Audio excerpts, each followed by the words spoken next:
It began with the forging of Amazon's original characters. Some were given to the elves, immortal, wisest of all beings. Some to the dwarf lords, great miners and craftsmen of the mountain halls. And some were gifted to the race of men, who above all desire power. For within these characters was bound the possibility to avoid copyright lawsuit. But they were all of them deceived, for another character was made.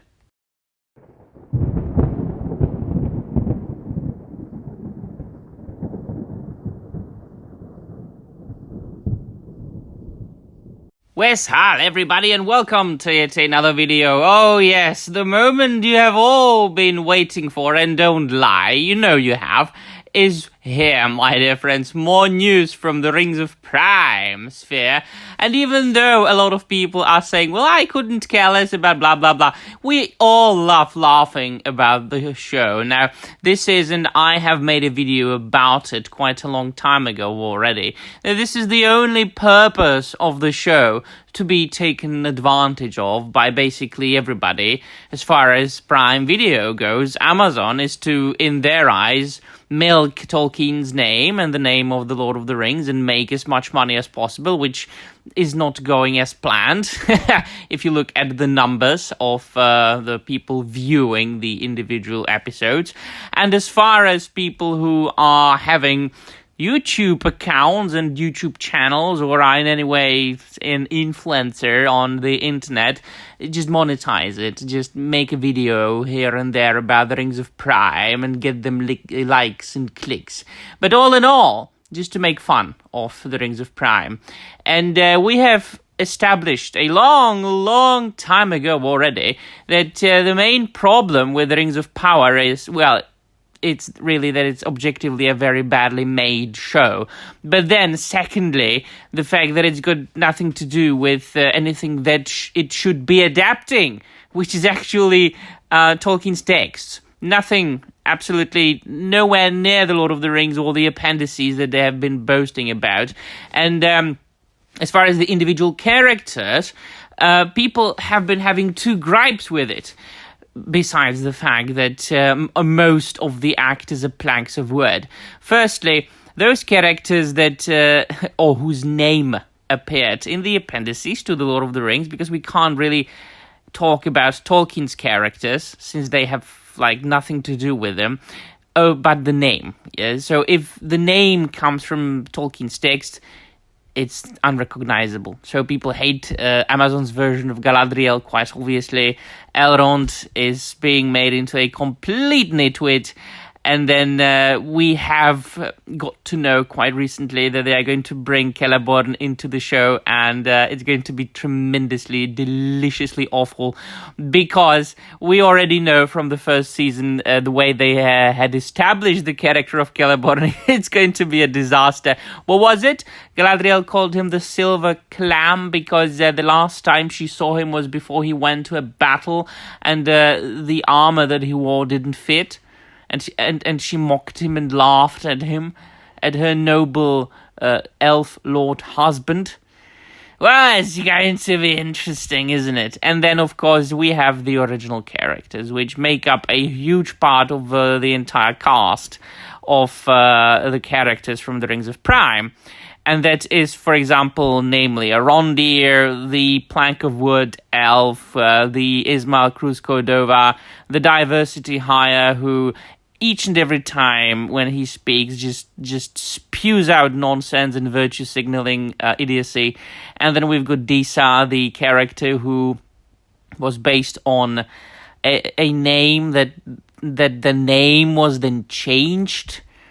There is a similar name appearing in the text by Tolkien, which is the name of Dis, and she was the mother of Cillian Fili. So we've got Disa here in the Rings of Prime as the wife of Durin IV, who to a certain extent is also an original character, because although he did appear in the text as a name, we know that there were never two Durins living at the same time. So we know that there is Durin IV in the show, and his father is also a Durin. It can't be, according to the source material, because the dwarves believed that each and every single Durin was a reincarnation, so to speak, of the original, father of, or one of the fathers of the dwarves, the first Durin.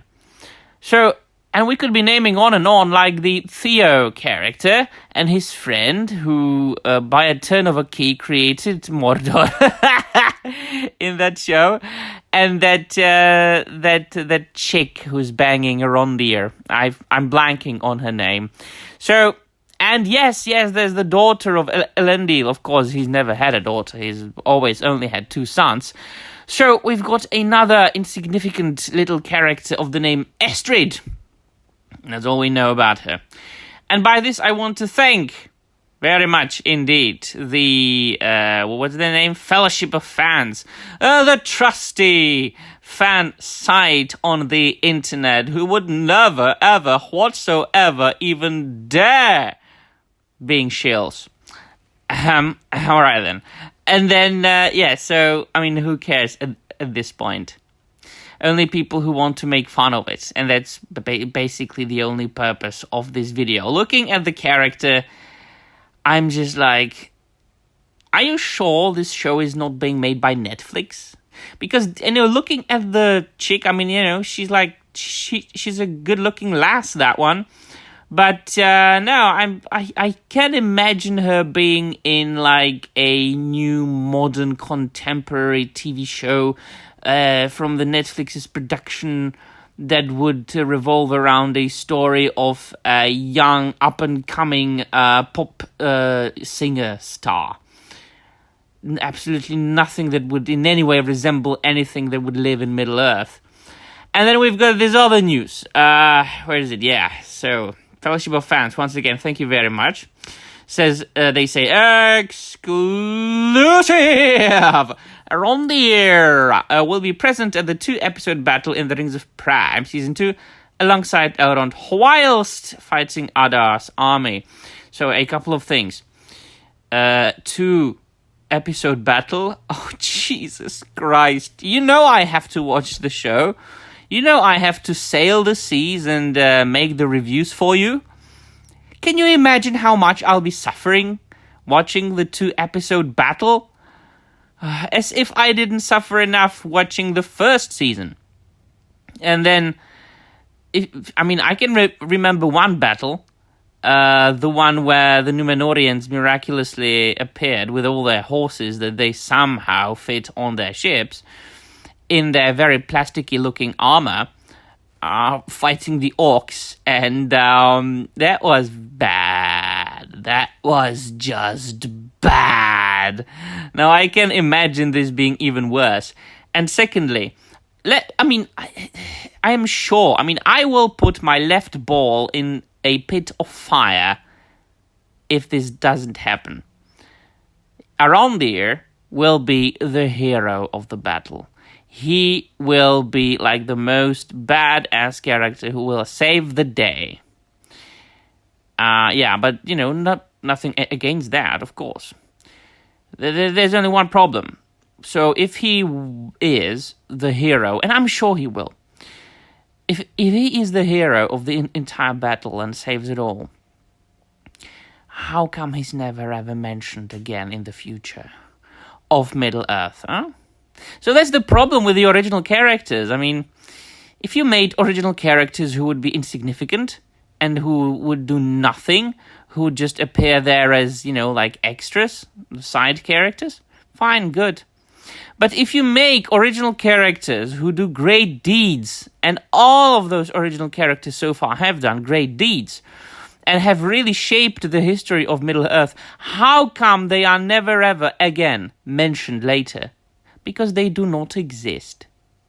And that is how much stupid Amazon Prime Videos is. They really don't think about the fact that they are just making their own show that just only stands on its own. And as much as they try, it will never ever fit into what Tolkien wrote. Not by the quality, not by the production and the atmosphere, and not even as far as the continuity goes. So, yeah, there you go. Let me know in the comments down below what you think. And that'll be all. Thank you very much for watching. And I'm out of here.